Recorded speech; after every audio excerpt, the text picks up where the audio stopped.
नमस्कार दोस्तों, तो करते हैं इस वीडियो का आज का स्वाहान शुरू करते हैं।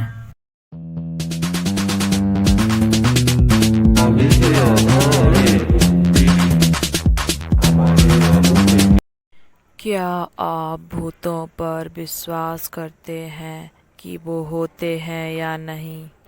लेकिन मैं बहुत कंफ्यूज हूँ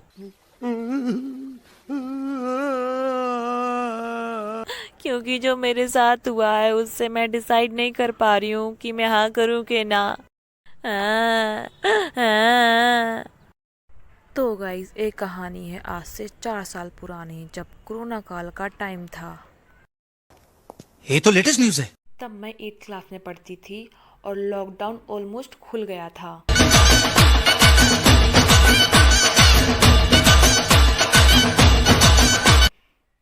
लेकिन स्कूल और कॉलेजेस बंद थे, तो तब पढ़ाई तो नहीं हो रही थी। तो हमारे मम्मी पापा ने मेरी ट्यूशन लगवा दी, मेरे और मेरे भाई की।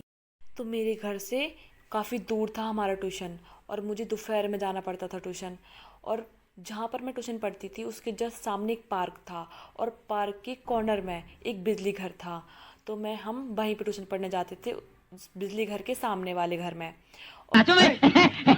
और मेरी एक न्यू फ्रेंड बनी थी वहीं पर। तो हम उसका रियल नेम नहीं बताएंगे, उसका नाम रख देते हैं वीडियो के लिए सोमो।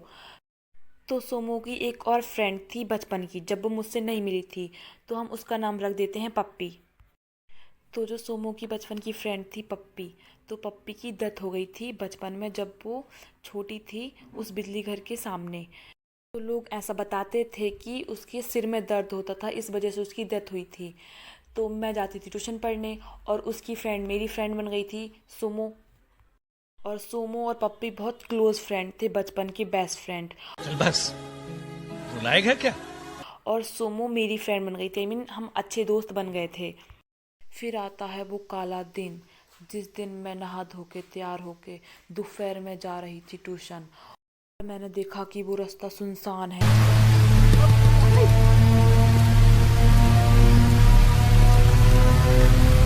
मैं जा रही थी, मैं जैसे ही बिजली घर के सामने आई, एक बहुत तेज हवा का झोंका आया,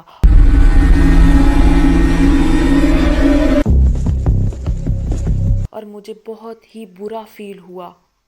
लेकिन तब मुझे कुछ नहीं हुआ, मैंने ट्यूशन पढ़ा, मैं घर आई। फिर 15 दिन बाद मेरे सिर में बहुत भयंकर वाला दर्द हुआ।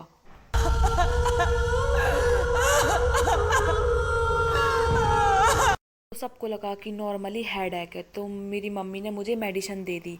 तो मैंने मेडिसिन खाई, तो मैं नॉर्मल रही। की धूप हो तो सर पे बारिशों में भीगे जा।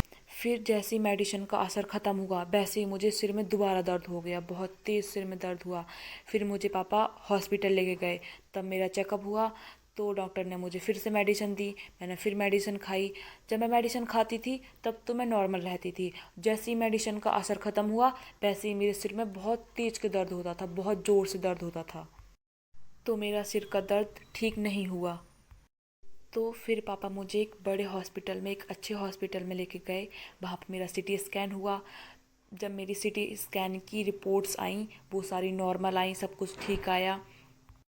फिर मेरी आँखों का चेकअप हुआ, उसकी रिपोर्ट्स आई, उसकी रिपोर्ट्स भी नॉर्मल आई। मेरे मम्मी पापा मेरे सिर के दर्द से परेशान हो गए थे। उन्होंने मुझे बड़े बड़े हॉस्पिटल्स में दिखवाया, सारे चेकअप करवा ले, फिर भी कुछ ठीक नहीं हुआ। फिर मम्मी पापा को याद आया कि मैं बचपन में, जब मैं 1 साल की थी, तब मैं छत से गिर गई थी, लेकिन तब तो मैं ठीक हो गई थी। लेकिन मम्मी पापा को लगा कि क्या पता अभी उसका असर हुआ हो। तो तभी मेरे मम्मी पापा मुझे ग्वालियर ले जाने वाले थे, मेरा माइंड का ऑपरेशन करवाने के लिए। फिर थोड़ी टाइम में पापा का फ़ोन बजता है।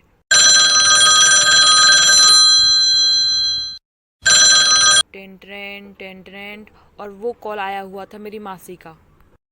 फिर मम्मी मासी को सारी दुखद भरी कहानी बताती हैं।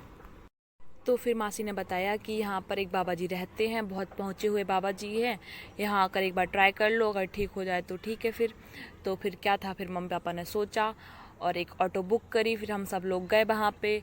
और गाइस, जब हम गए वहाँ पे, तो जो रास्ता था 3-4 घंटे का रास्ता था भाई, उसमें इतनी प्रॉब्लम्स पड़ी वहाँ पे जाने में हम लोगों को, क्योंकि मैं जाना नहीं चाहती थी वहाँ पे, मुझे ज़बरदस्ती लेके जा रहे थे।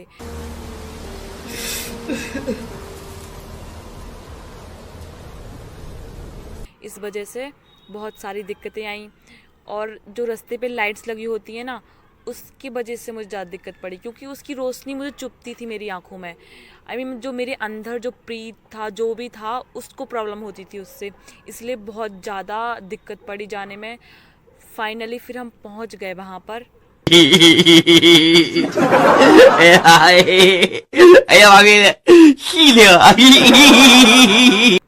तो अब आता है कहानी में ट्विस्ट, बट गाइस इसका नेक्स्ट पार्ट आएगा नेक्स्ट वीडियो में। और हाँ, अगर आपके साथ ऐसा कभी हुआ हो, आप इन सब चीज़ों पर बिलीव करते हो, तो कमेंट करके ज़रूर बताना। और ये रियल स्टोरी है, इज़ नॉट फेक स्टोरी।